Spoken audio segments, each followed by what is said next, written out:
Ron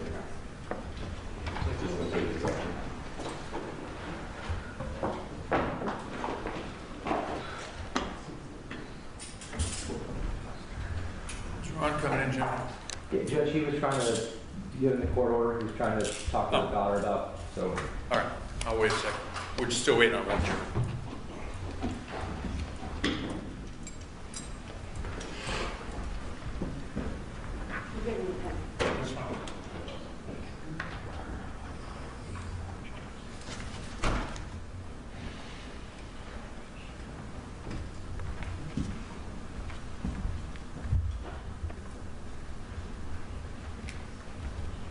Did you say we're waiting on a juror? Yeah, we're waiting on one.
But I want to see it, yeah.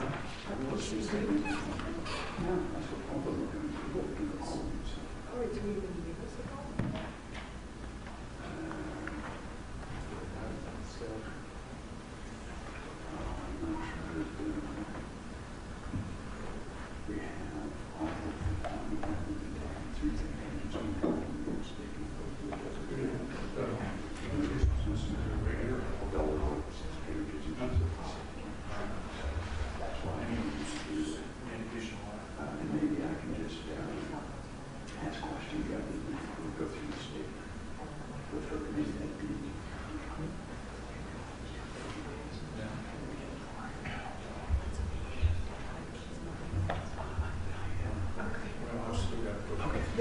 Let them know. That's what Jimmy just said. Okay, I think that's probably the best message.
alternate juror, and we'll talk about that in a moment. If they don't show up, perhaps because they're an alternate, we can proceed without them.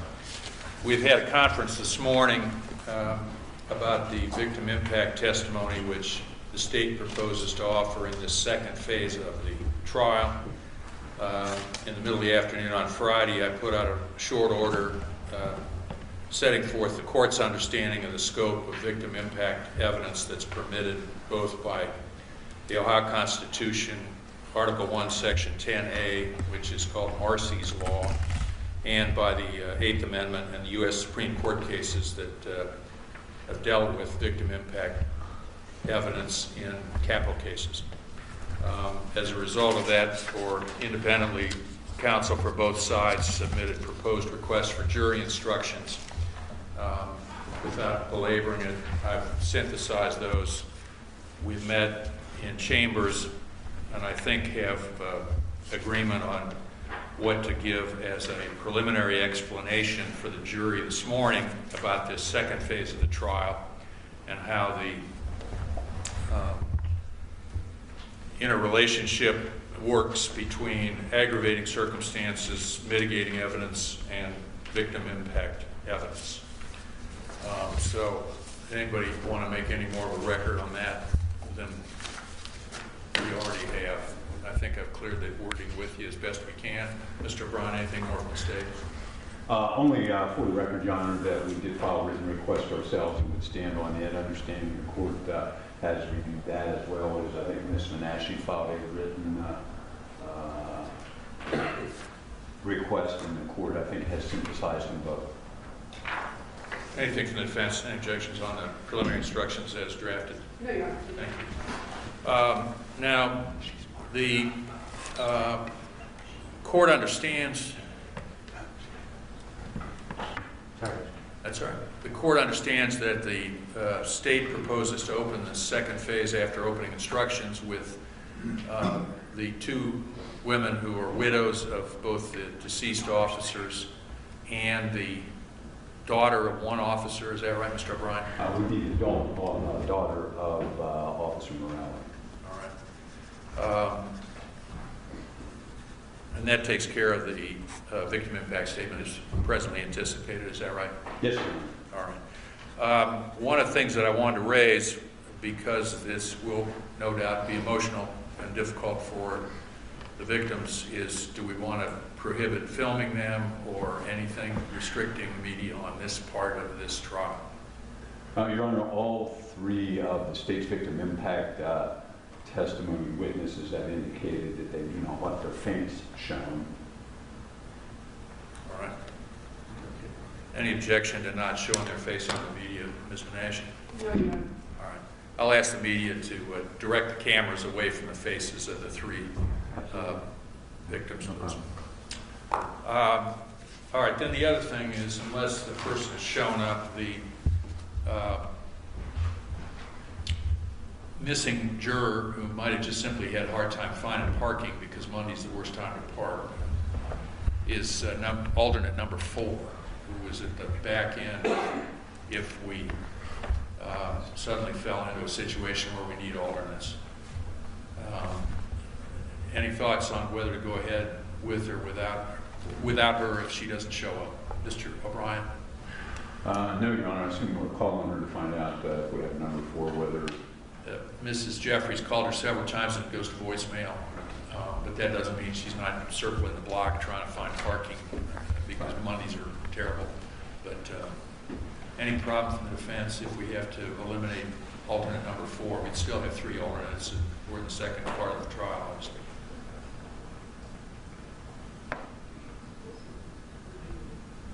No, Your Honor. All right. Any other preliminaries before we do bring the jury in, assuming we've got everybody else here? I don't think so, Your Honor. Anything from the defense? No, Your Honor. All right. Let's check and see if we've heard anything from all the 4. And then John, let us know.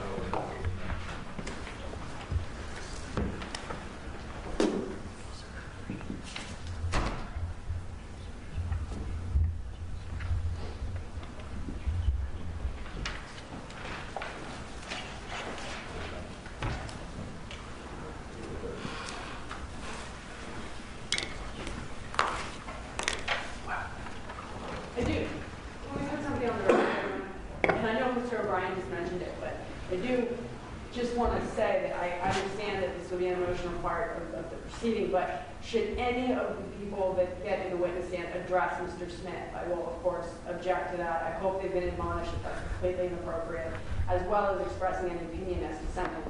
I have just... That's why I'm putting this preliminary instruction in, so the jury knows why there are restrictions on what they can say and isn't sitting there waiting for them to be told, oh yeah, do such and such a sentence. So.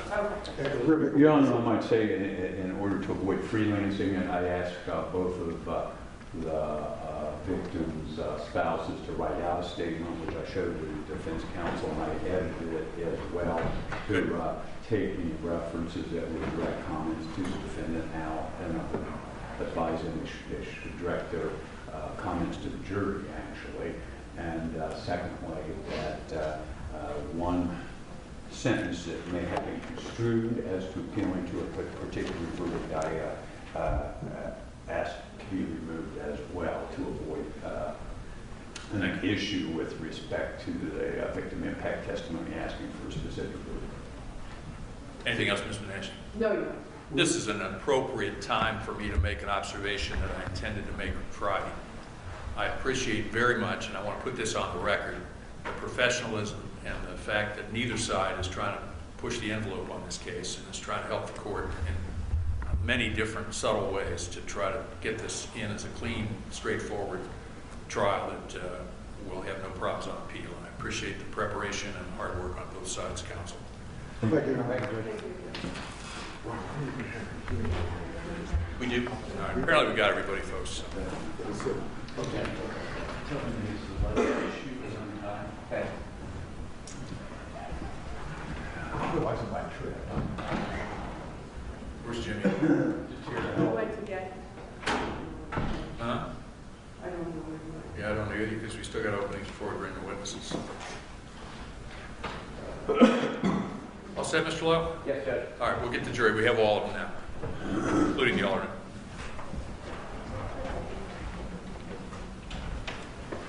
All right.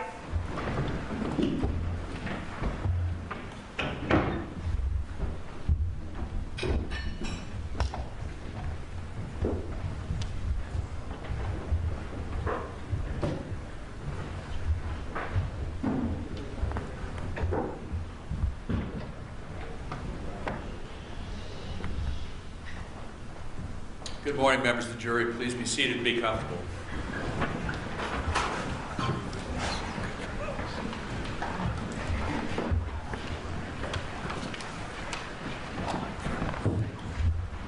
Members of the jury, the case now goes into the second phase, which was discussed with you by the lawyers during the voir dire or jury selection process based upon your verdicts on counts 1 and 2 last week and your verdicts on the specifications with them. This second phase of the trial requires you to consider the aggravating circumstances in this case and the mitigating evidence offered to balance against those aggravating circumstances. The aggravating circumstances have already been determined by you in deciding the first issues last week. However, beyond those facts that you have found were proven, the prosecution will seek this morning to introduce what is known as victim impact evidence. This evidence seeks to show the financial, emotional, psychological, or other effects and harms resulting from the commission of the 2 aggravated murders of the 2 officers. By law, a victim's representative or representatives is allowed to testify during the second sentencing phase in a capital case. This is intended to give you a broader perspective on the impact of the crimes. As with all other evidence, you decide the credibility of this evidence and how valuable it is and what intellectual weight it ought to have. However, by law, victim impact statements are not allowed to indicate a position as to what sentence should be imposed, because that is solely the job of you as the jury impaneled in this case. Furthermore, victim impact statements are not permitted to offer the opinions of victims on anything else. Victim impact evidence is intended to be factual. It is not an opportunity to present opinions or argument on the appropriate sentence, the crimes, or the defendant. Victim impact evidence is not an aggravating circumstance. Therefore, victim impact evidence is not to be independently weighed or added to whatever weight you assign to any of the aggravating circumstances you have already found beyond reasonable doubt exist in your verdicts in the trial phase. Your consideration of victim impact evidence must be limited to a rational assessment of such evidence. You must guard against an emotional response to this evidence. For as with all other questions presented to you in this trial, your verdict must be rendered free of bias, prejudice, or sympathy. So keep those preliminary instructions in mind as you hear victim impact statements this morning. Before we hear those, it's an opportunity, because this is a second discrete part of the trial, for the lawyers on both sides to give you what are essentially opening statements directed to the facts and circumstances that you'll be asked to consider in this second part of the trial. Because the state, again, has the burden of trying to prove that the aggravating circumstances outweigh the mitigating evidence beyond a reasonable doubt, the state gets to open these opening statements, following which defense counsel will respond. And then we'll move to those victim impact statements that I mentioned earlier. Mr. Lowe or Mr. O'Brien? Thank you, Your Honor. May it please the court, Mr. Benton, Ms. Manhattan. As Judge Fry just told you, this opening statement is much like the one that we presented at the start of the guilt phase of the proceedings. You will all remember those charts that we had here in front of the podium, or that were up on the overhead projector, that had some scales of justice, and on the left side were aggravating circumstances, and on the right side were mitigating circumstances. And we asked each of you who were sitting in the jury box today, both regular jurors and alternates, whether or not you could keep an open mind until we reach this second phase, and whether or not you could fairly weigh the aggravating circumstances against any mitigating factors that were presented, and whether or not you could do that tough job as a juror in assessing and weighing, attaching weight to each of those factors and making that decision.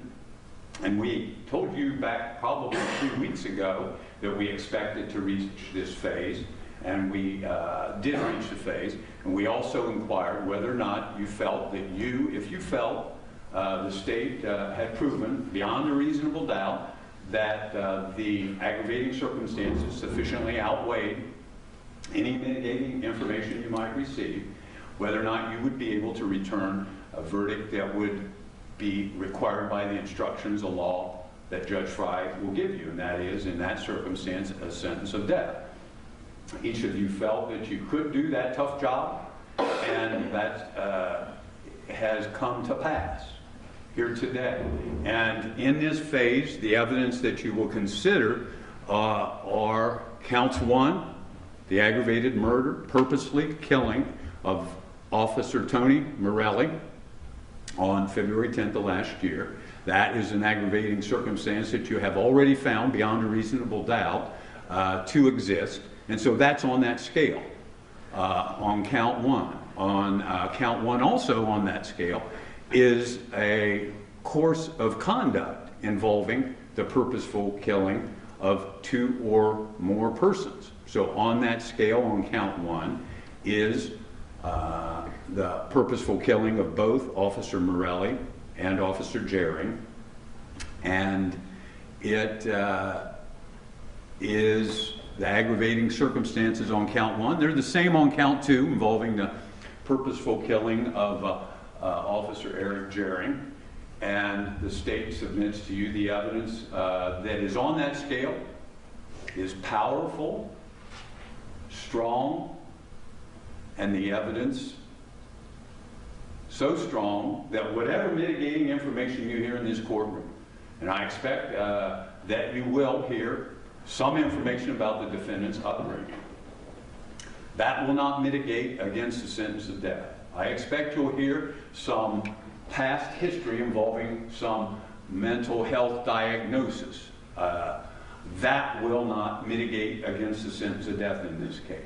You will hear, I believe, some information about medications he was prescribed over a period of time and either was taking or not taking. And I would say that the evidence in that will not mitigate against a proposed sentence of death. The judge's instructions that he will give you at the close of this will say that you can consider as mitigating factors the nature and circumstances of the offense. The state submits the evidence shows that there's nothing whatsoever in the nature and circumstances of the offense that are mitigating. The history, character, and background of the defendant will not mitigate against the purposeful killing of those two officers that morning. Whether at the time of the offense the offender, because of a mental disease or defect, lacked substantial capacity to appreciate the criminality of his conduct or conform his conduct to the requirements of the law. The mitigating information you'll hear from this witness stand and any exhibits that are presented will not show that whatever mental issues the defendant may have, that as a result of those, he lacked the substantial capacity to appreciate the criminality of his conduct or to follow the law. He purposely made a decision you have already found, and those are the two aggravating circumstances. You're allowed then to finally consider any other factors that are shown by the evidence in this courtroom that favor a sentence other than death. Part of the process of the victim impact testimony you'll hear this morning, and that will be the wife of, or widow, I would say, of Officer Morelli, the widow of Officer Jering, and the adult daughter of Officer Jering, who will explain to you what this crime has done to them and done to their families. And you believe the judge will instruct you, can consider that evidence in deciding whether or not, in fairness and in justice, any of the mitigating factors are deserving of weight, are they deserving of value, and based on all that information, the state would expect in closing argument to submit to the jurors that the state's evidence, beyond a reasonable doubt, shows the aggravating circumstances, powerful as they are, have not been presented by way of mitigation such that it mitigates against a sentence of death. So thank you for your attention throughout these proceedings, and thank you, Your Honor. Mr. O'Brien, thank you. Ms. Menashe.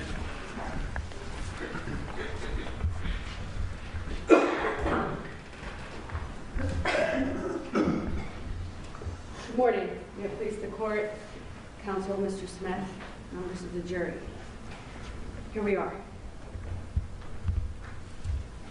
You know, we showed you that chart weeks ago in those individual groups, and I know we talked about that black line, and we talked about we didn't necessarily have to be here. That we were putting the cart before the horse, but we had to talk to you about certain things because we could get here. And now we're here. And in preparation for today, I was thinking more about those individual sessions and what each of us lawyers talked to you about. I didn't necessarily get the chance to talk to each of you, but I know all of the jurors that sit in this jury either talk to Mr. Lowe or Mr. O'Brien or Mr. Benton or myself.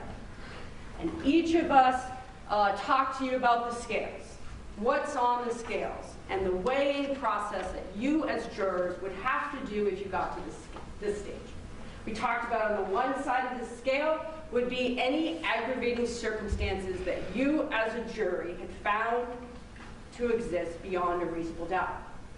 Mr. O'Brien just stood up and talked to you about the aggravating circumstances that you did in fact find in this case, and there are two. There are two for each count. I know when you were deliberating there were 4 different forms, but as the judge will tell you, the law will tell you that you have to determine the fair and just sentence individually for each of the counts. That is, the deliberation for count 1 and count 2 are separate deliberations. So on the scale is 2 aggravating circumstances for each count. not forward.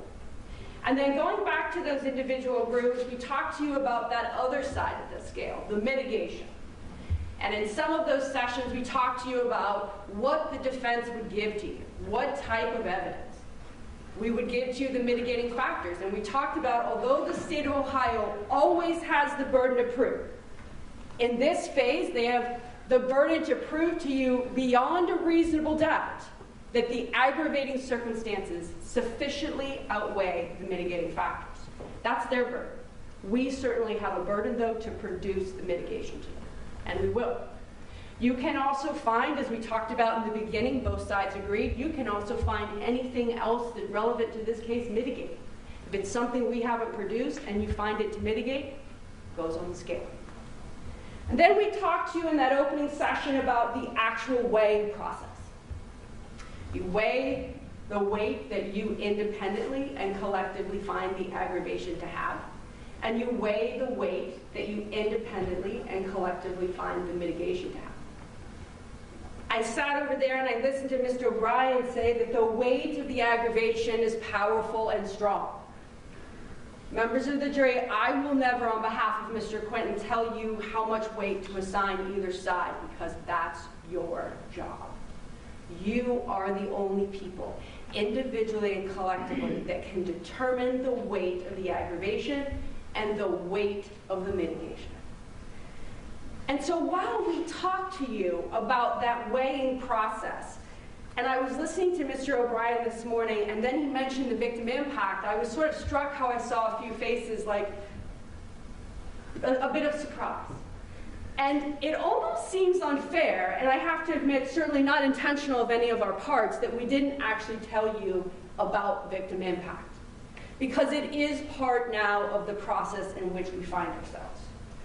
And so I'm sort of a person that often says better late than never. And so under the better late than never, I want to tell you what I wish I had said to the groups that I did individual voir dire with a few weeks ago. I want to tell you what I wish I had told you about victim impact, which is you will hear from the victims of the family members. We anticipate that the wife of Anthony Morelli and the wife of Eric Joring, and I believe it's the daughter of Anthony Morelli, will testify. They will get up on the stand and they will tell you about their grief. They will tell you about the impact of Mr. Smith's actions upon their lives. I submit and I suspect, as does my co-counsel Mr. Benton, that this will be very emotional testimony. That it will be genuine, sad, and certainly real. You will see that when they are in the witness stand, after they are done speaking and there's an opportunity for me or Mr. Benton to ask cross-examinations, we will pass. Because their grief is their grief. Their truth is their truth. And in this context, this is an individualized sentencing here. It is certainly not appropriate, nor would I ever challenge someone's story to be anything other than their own. And so I won't.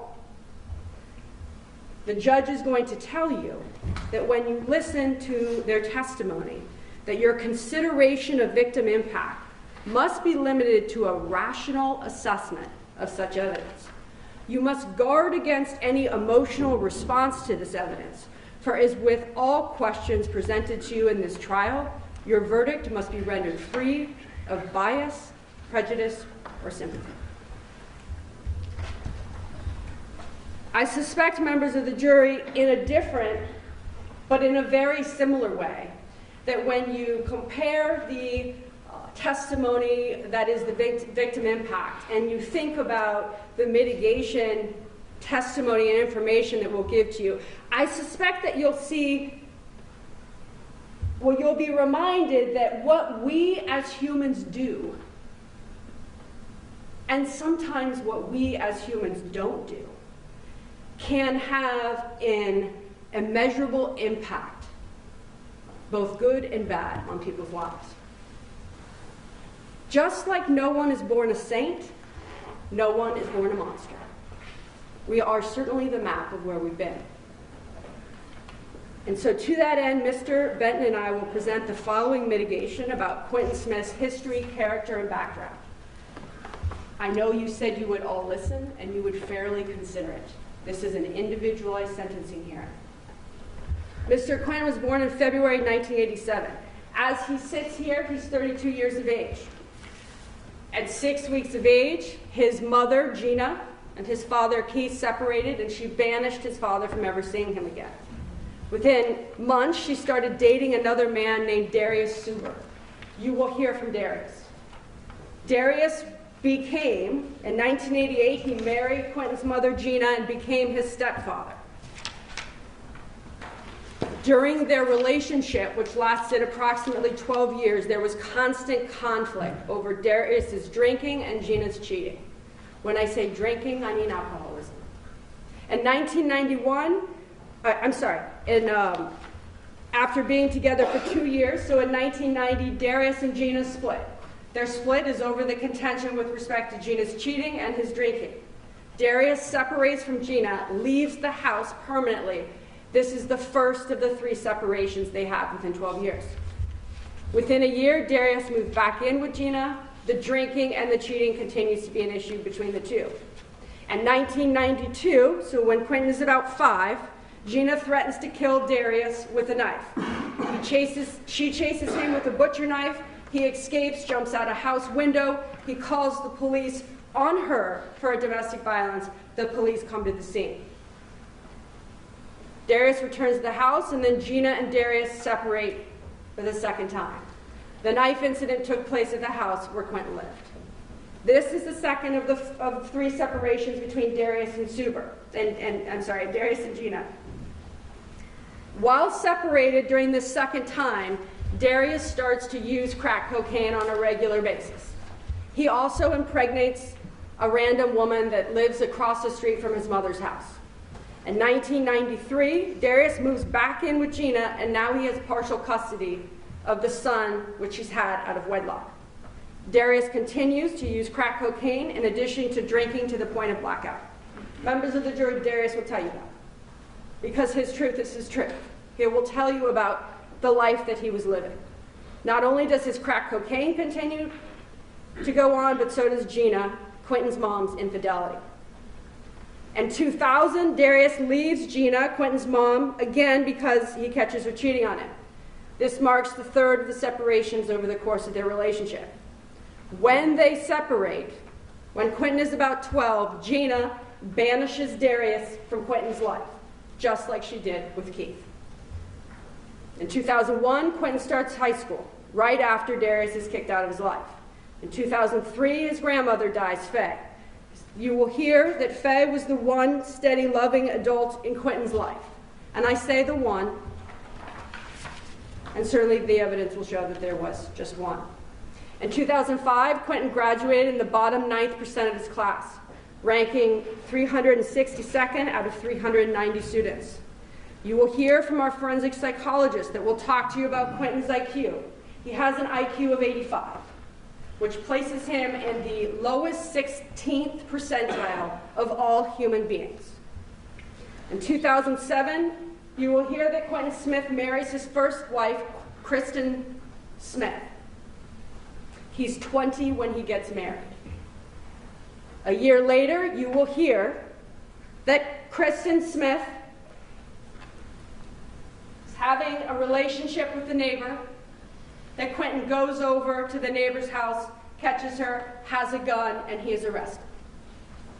You will hear that he is convicted of a felony offense out of that incident. Quentin Smith is a felon. This is his only felony record prior to this case. He's convicted of an F2 burglary, a gun spec, and this is where that domestic violence conviction that you were told about in the first phase comes from, in 2009.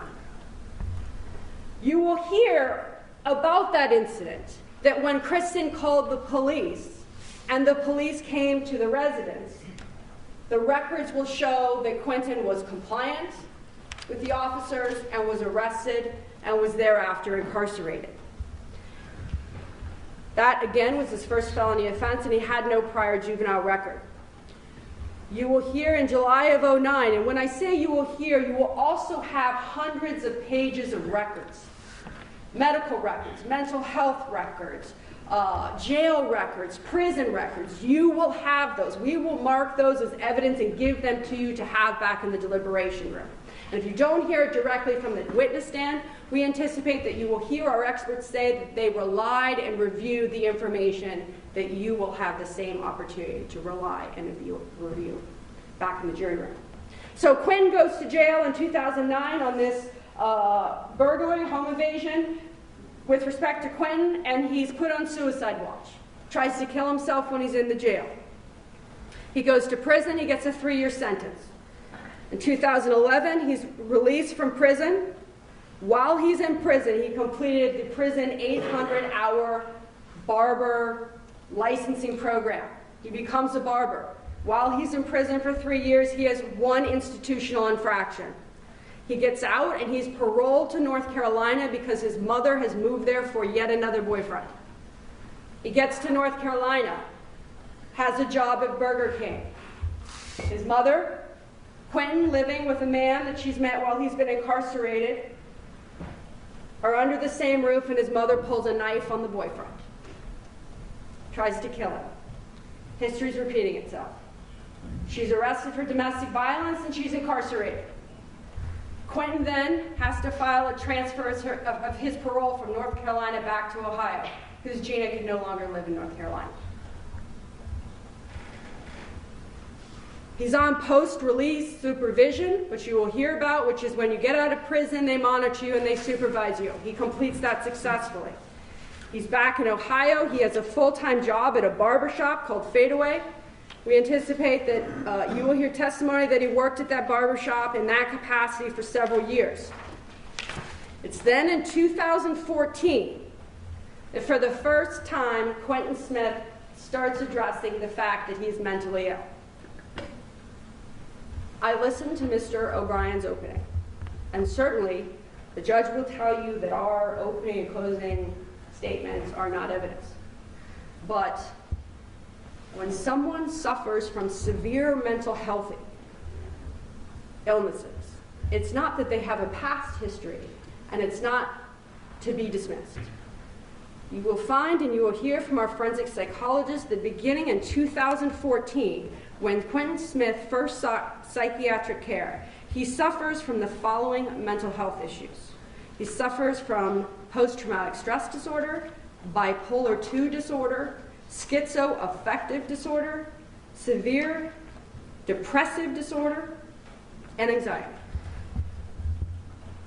In 2014, around the age of 27, he first started to get mental health treatment. And it was because his girlfriend, who was a social worker, made him go. You will hear evidence that after 2014, he begins being prescribed medication, psychiatric medication. He then marries Candace Smith in 2014. In December, after marrying Candace, he's admitted to a hospital emergency commitment for 3 days for suicidal ideation and depression. He's then referred to North Central for counseling. And you will hear from our forensic psychologist that will tell you about his efforts to go to counseling for about 1.5 years at North Central. How many counseling sessions he went to. The things that he struggled with when he was in those counseling sessions. For instance, you will hear that on July 21st of 2015, the North Central individual counseling notes indicate that the prior weekend his wife had reported that he was drunk, having hallucinations. There are many indications in the North Central records that he's continuing to be suicidal and he's severely depressed. There's a note in the Central records, which you will have on August 4th, that indicate that the client had conflicting thoughts about his wife. The therapist encouraged him to appreciate his wife more. The client said he would try. 20 days later, the client, that being Quentin Smith, goes to his therapist and says he feels agitated. He's tired of being disrespected by his wife. He feels depressed and suicidal. He doesn't know what to do. This is while he's on medication in 2014 and 15. November 2nd, 2015, North Central individual counseling notes show that he's angry and agitated. Patient reports that his wife hit him with a closed fist on October 31 of 2015. He was sleeping and she woke him with a knife. History again repeats itself. He said that he woke to the knife and that when he woke, she punched him in the face. He went to a Cleveland hotel after that night. They separated and things are contentious. You will have the North Central counseling records, and certainly our expert will testify to them. But this is part of Quentin Smith's history, character, and background. You will see that he stopped going to counseling in 2016, the same year that his daughter is born. You will see that after 2016, he had difficulties keeping a prescription, having a prescription filled, and certainly there were periods of time where he just outright didn't take his psychiatric medication. In fact, you heard the testimony of Candace Smith on October 30th, 2019 in this courtroom that Quentin got to her house the Thursday before this incident, February 8th. She had opportunity to review, to see him the days leading up to this incident, wasn't taking his meds. And then Candace, who the evidence will show, said to you that that day, February 11th, although he had been violent with her before, he was more angry that day than he'd ever been. Like I said earlier, we will give you the testimony of Darius Suber, Quentin's stepfather. We will not give you the testimony of his mother because she's unwilling to participate. We will not give you the testimony of his father, Keith Lucky. We don't know where he is. We will give you the testimony of forensic psychologist Dr. John Fabian, who has done an assessment and evaluation of Mr. Smith. We will also give you the testimony of Dr. James Garbarino, who is an expert from Loyola University in Chicago in human development. And he will talk about, in particular, the focus of his testimony will be what impact is there developmentally on a child and or a male child when they have an absentee and rejecting father in their life. At the conclusion of this phase, Mr. Benton and I will ask you to fairly consider and weigh, at a minimum, the following mitigating factors that we believe the evidence we will present will support. I've mentioned Mr. Smith's intellectual functioning, his low level of functioning, the absentee rejecting parent that you will hear about, the fact that he's been diagnosed with attachment disorder, the violence that he witnessed in his home as a child between his mother and Darius Suber. You will hear that he is a victim of sexual abuse, victim of verbal abuse. We will offer as a mitigating factor that LWOP is a sufficient punishment for the crime. As a mitigating factor, we will ask that you consider and fairly listen to testimony that involves the fact that he has a substance abuse disorder, that he's been good and compliant in the jail during these 20 months while he's awaiting trial. We will also ask you to consider the nature and the circumstances of the offense as mitigating. I know Mr. O'Brien stood up here in his opening and said there's nothing mitigating about the nature and circumstances of the offense. Certainly that's for you to decide. But we would submit to you, and we intend to submit to you and ask you to consider at the end what's mitigating about the nature and circumstances of the offense is the quickness of the incident, the 74 seconds. The fact that when he opened the door, he had no gun. The fact that Quentin Smith was not on his prescription medication at the time of the offense. And then lastly, as a mitigating factor, is the fact that Quentin Smith, as he sits here today, he doesn't have a past history. He is mentally ill. He suffers, the evidence will show, from post-traumatic stress disorder, schizoaffective disorder, and in fact, members of the jury, that Candace Smith was right about. She said that. She said that's what he's been diagnosed with. His wife knew, schizoaffective disorder and post-traumatic stress disorder, as well as major depressive disorder, bipolar 2, and anxiety. And then, of course, any mitigation that you feel is applicable in this case. Mr. Benton and I respect your verdict from the first phase. We are here now. Today is a new day, and as I reminded myself over the weekend, it's a day that is untouched. We know that you promised to listen carefully and decide individually and collectively to give the mitigation what weight you feel it deserves. I know the last thing that the judge told you was that you must decide this case based on reason and common sense and not based on bias, prejudice, or sympathy. On behalf of Mr. Benton and Mr. Smith, we have no doubt that you will do just that. Thank you. Thank you, Ms. Menashe. Mr. O'Brien, do you want to call your first witness? Your Honor, at least prior to calling live witnesses here today, the State of Ohio would move to admit all exhibits identified and introduced in the trial in the guilt phase, as well as to reintroduce all testimony presented in the guilt phase as if we recalled all those witnesses, which we don't intend to do, but we believe that information and evidence currently before the jury in the guilt phase should also be readmitted in this phase. Ms. Menashe? No objection. Without objection. Ladies and gentlemen, that means that we won't repeat all the testimony from the first 4 days of trial. That is all admitted in this second phase. Similarly, all the exhibits that have already been admitted, not the ones that may have been referred to but weren't admitted, but all the ones that were sent back with you during deliberations, those are readmitted for this part of the case. Similarly, it is my understanding at this point that the testimony of Mrs. Smith about Mr. Smith's mental health background that was not proper for you to consider in the first phase is proper for you to consider in this second phase. All right, any other preliminaries? No, Your Honor. State will call Linda Morelli.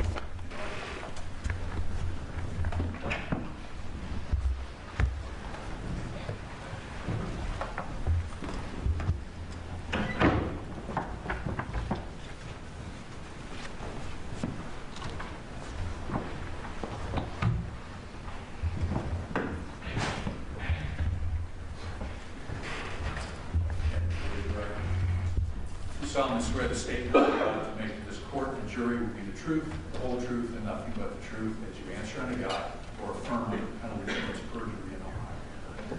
Please be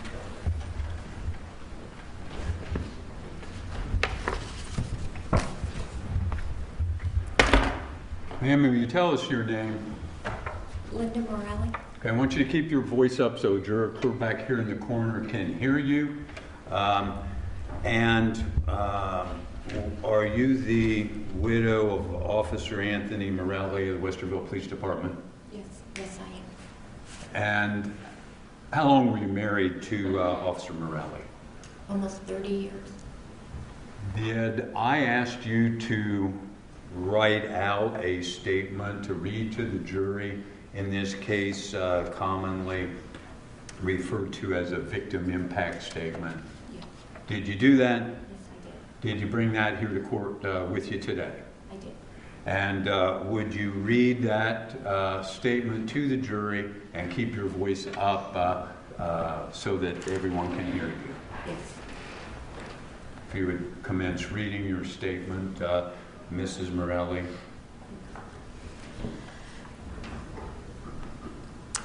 Tony and I were married almost 29 years. He was an officer at Westerville for almost 30 years. He had only 3 years to retire. We have 2 wonderful grown children. I was lucky enough to marry my best friend and have a terrific marriage. I would like everyone to know that Tony was not just an officer, that he was a son, a brother, a husband, and a father. My kids have lost their father, and I have lost my husband because of the events that happened on February 10th, 2018. Our lives have changed dramatically since then.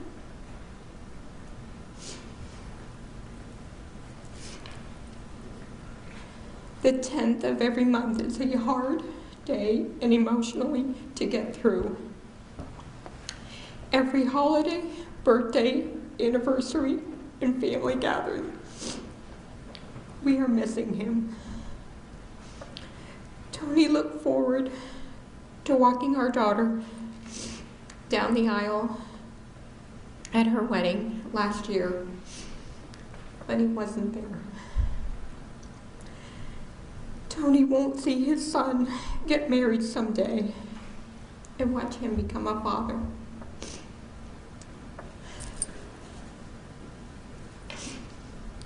Tony missed his grandchild's birth and future adventures with that grandchild and any future grandchildren. We can no longer tell him that we love him and hear him say he loves us too. I can no longer kiss him goodbye. I no longer have my best friend. I miss the Post-it notes that he would leave for me in various places around the house, telling me that he was proud of me, to have a great day, or just that he loved me. I miss slow dancing in the kitchen with him while we cooked dinner. I miss him singing to me. I miss his humor and his laughter.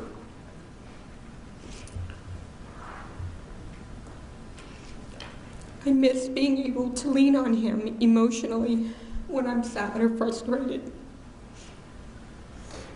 I miss him bringing me flowers just because. I will not be able to travel and see the world with him beside me. I will not get to grow old with him. I have trouble falling asleep because he's not there beside me.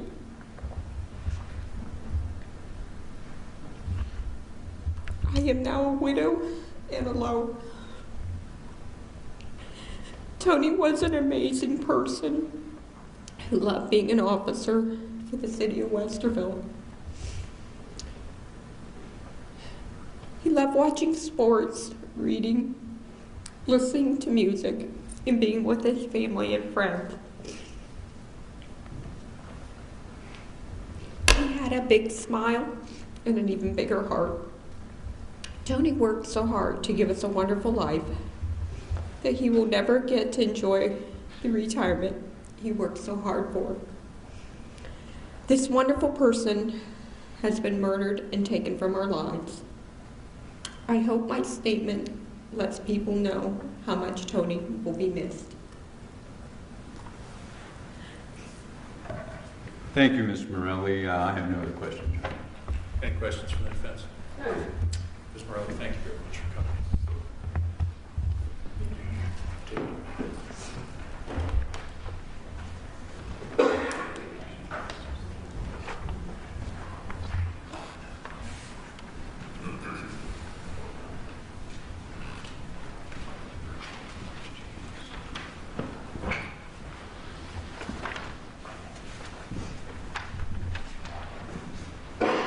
Mr. Ryan? Yes, Your Honor. State would call Jamie Jerry.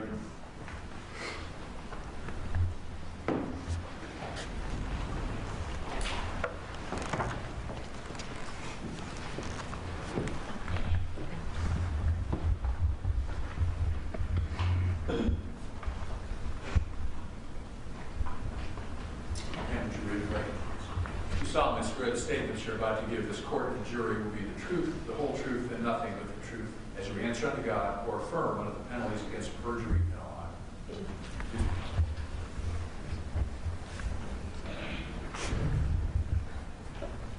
I want you to keep your voice up. Will you tell the jury your name? Jamie Jury. And your husband was Eric with the Westerville Police Department, correct? Yes, And how long were you married? almost 15 years. Did I also ask you to write out a statement to read to the jury about how this crime has affected you and your family? You did. Did you bring that to court with you? I did. Will you read that statement for the benefit of the jury, Jamie?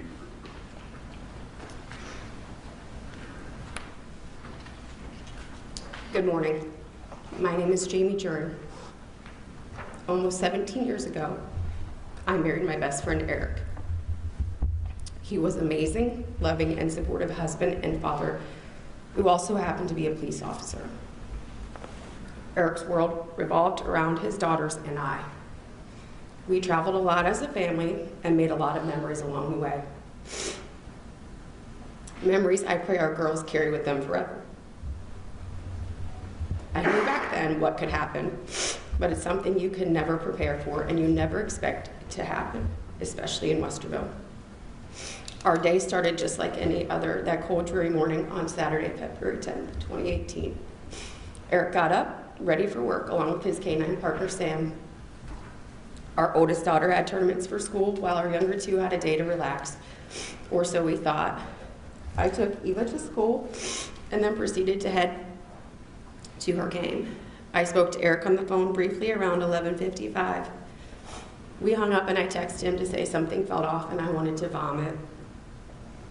I attempted to contact him again at 12:21, except this time no response. I later found out it was because he'd been murdered. I had to leave the tournament to get home to our two younger girls so I could be there for them. Our entire world completely flipped upside down in such a short amount of time. To this day, Eva refuses to cheer or play volleyball inside that gym because she can't stand the memories that exist with it. Can you imagine being in 7th grade and knowing your father was gunned down? The other two girls crumbled upon hearing what had happened. Our 6-year-old at the time couldn't understand why someone would do such a thing, and in her innocence, the first thing she told me is she didn't have anything black to wear so she could look pretty for her daddy. My middle daughter asked if her canine buddy Sam was killed also and wanted to know and dissect details so she could attempt to process. We had police escorts for a week following Eric and Tony's killings. And while we appreciated that, the girls felt everyone was looking at us. And they were. The community and our families lost 2 amazing men that day. People didn't know if they should approach us or look at us with pain in their eyes. The girls wouldn't leave my side for months after. They slept in my room. They wouldn't even go to the grocery store, the mall, or anything in the public eye because they hated the looks they received. The first funeral they ever attended was their father's. Elena won't hunt any longer because that's something she did with Eric, and all 3 can't hear bagpipes without breaking down.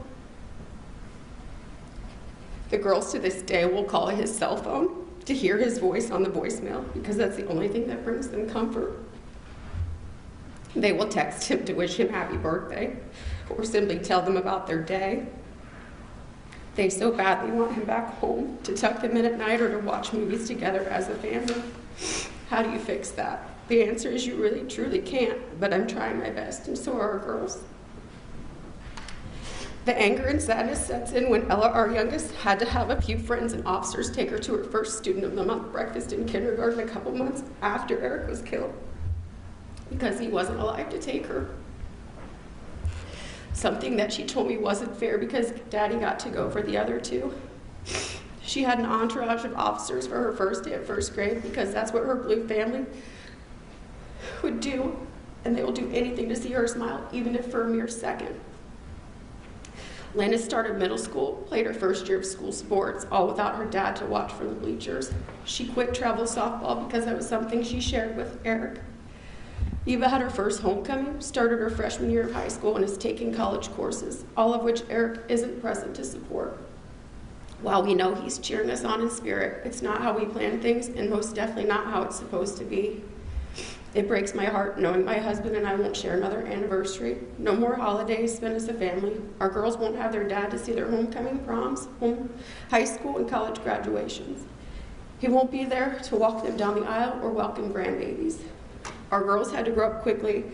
Not only was my husband and their father killed, it took away their childhood, their innocence, and all of our sense of security. These actions forced all of us to realize the harsh reality that life isn't fair, and evil, hate, and hateful people exist.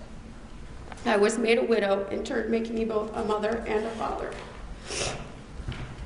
I've had to be strong and will continue to be strong to protect our kids and show them that even though this ruined our normal, these sinful actions won't control or dictate our future, because quite honestly, we are better than that. My husband died a hero that day. I'm proud that he walked in with his head held high and saved Candace and her daughter because he took an oath to serve and protect, and he died that day doing just that.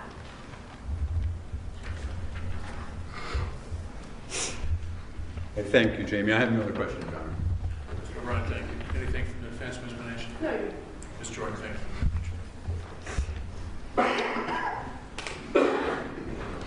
Do you have a third witness? Yes, we have one additional witness, Your Honor, Officer Morelli's daughter.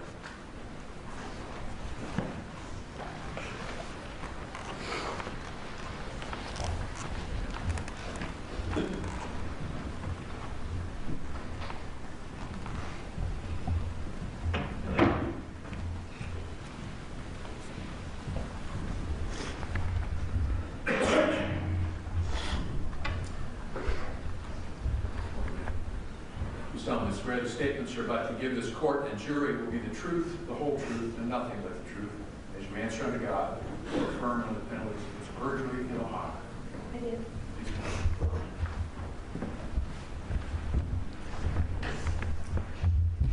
Will you tell the jury your name? It's Elizabeth Morelli, but I go by Beth. Beth. How old are you, Beth? I'm 29 now. 29 now. And are you single or married? I'm married. Tell us when you got married. June 2nd, 2018. When did you get engaged to become married? December 25th, 2017. So on February 10th of 2018, you were engaged to be married. That was to occur the following summer. Just a few short months after February 10th. And did you get married then in June? Yes. And will you tell the jury what you did at that wedding in remembrance of your father, Officer Morelli? Luckily, my dad and I are planners, so we had a few things in place. We had already chosen the song that we wanted to dance to, but I had asked him prior to for a shirt of his so that I could have it sewn into my dress in a heart. And that morning, after hounding him, he gave me his shirt that he wanted to put in. So it was a blue shirt, so it was my something blue in my dress. And something blue for the wedding came from your father? Yes. In the shape of a heart? Yes. And it was sewed into your wedding dress? Yes. Did you do anything else special for the wedding in remembrance of your father? Yes. On his old uniform, he had pins on it that said their badge number, 467. So I had that pinned to my dress. And then as a family, we all got tattoos a few months prior to. And I had, in his handwriting, Morelli tattooed my foot. So it was like he was walking me down the aisle. And he wasn't there to do that, was he? No, sir. Have you had any children since then? Yes. Tell the jury what kind of children that you've had since this crime. I have a little baby who was born June 4th of 2019. Do you want me to go further? Your father obviously isn't there to enjoy that grandchild, is he? No, he's not. Okay, Beth. Thank you. I have no questions, John. Anything, Ms. Dinesh? No. Go ahead. Thank you, Ms.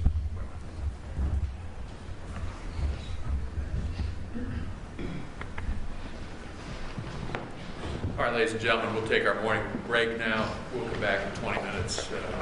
It'll be about 11 o'clock. All right.